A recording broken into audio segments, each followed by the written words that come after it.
Ang tunay na kaligayahan sa isang relasyon ay hindi nagmumula sa dami ng ibinibigay na materyal o sa laki ng sakripisyong ipinapakita sa harap ng iba.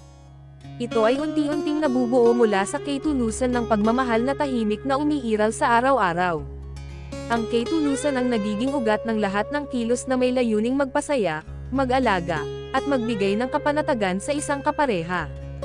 Sa isang relasyon na pinapanday ng tapat na pagmamahal, ang intensyon ang mas mahalaga kaysa sa resulta. Ang bawat kilos ay hindi ginagawa upang makakuha ng kapalit o pagkilala, kundi dahil may tunay na pagnanais na makita ang kapareha na payapa at masaya. Ang ganitong uri ng pagmamahal ay hindi mapilit at hindi rin mapang-angkin. Sa halip, ito ay marahang dumadaloy at nagbibigay lakas sa relasyon. Ang katulusan ng pagmamahal ay makikita sa maliliit na bagay na madalas hindi napapansin. Ito ay nararamdaman sa pag-unawa sa katahimikan ng kapareha, sa pagrespeto sa pagod nito, at sa pagtanggap sa mga kahinaan nito nang walang reklamo. Kapag ang pagmamahal ay tapat, hindi ito humihingi ng perpektong asal. Tinatanggap nito ang tao bilang buo, kasama ang mga pagkukulang at pagkakamali. Ang mga relasyon na pinangungunahan ng katulusan ay mas nagiging matatag sa paglipas ng panahon.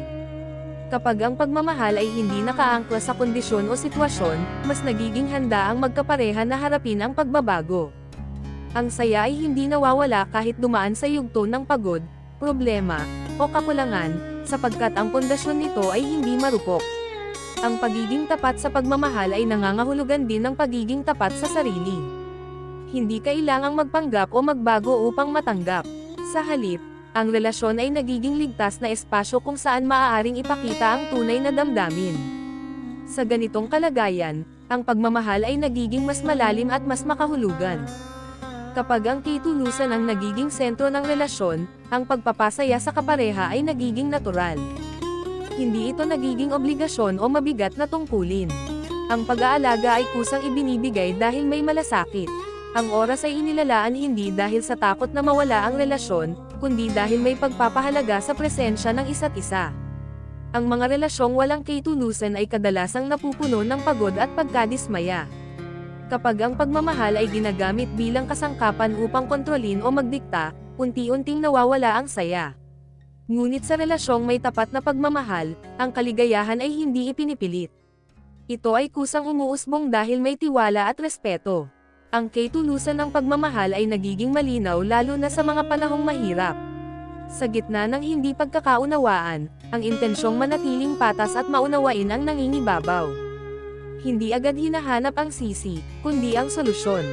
Hindi inuuna ang pride, kundi ang kapakanan ng relasyon. Sa mga araw na tila walang espesyal na nangyayari, ang katulusan ay patuloy na naroon. Ito ang dahilan kung bakit ang mga simpleng sandali ay nagiging mahalaga. Ang katahimikan ay hindi nakakailang, at ang pagiging magkasama ay sapat na.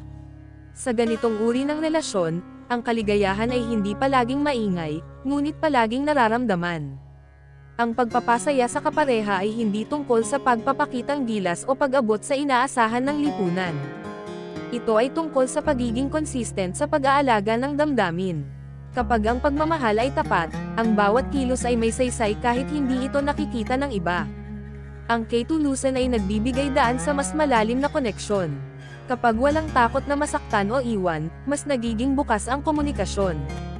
Ang mga saloobin ay naibabahagi ng walang pangamba. Sa ganitong kalagayan, ang relasyon ay nagiging lugar ng pahinga at hindi ng dagdag na pasanin. Ang mga relasyong tumatagal ay hindi palaging perpekto, ngunit palaging totoo. Ang katulusan ang nagpapatatag sa kanila sa kabila ng mga pagkukulang. Ito ang nagpapaalala na ang pagmamahal ay hindi lamang damdamin, kundi isang patuloy na pagpili. Sa paglipas ng panahon, ang tapat na pagmamahal ay nagiging mas tahimik ngunit mas malalim. Hindi na nito kailangang patunayan ang sarili. Ang presensya nito ay sapat na upang magbigay ng kapanatagan. Ang kaligayahan ay hindi na hinahabol, sapagkat ito ay natural na bahagi na ng pagsasama. Sa huli, ang katulusan ng pagmamahal ang tunay na pundasyon ng pagpapasaya sa kapareha. Kapag ang pagmamahal ay totoo, ang bawat araw ay nagiging pagkakataon upang mag-alaga, umunawa, at magmahal ng walang kondisyon. Sa ganitong paraan, ang relasyon ay patuloy na lumalalim at nagiging mas makabuluhan sa paglipas ng panahon.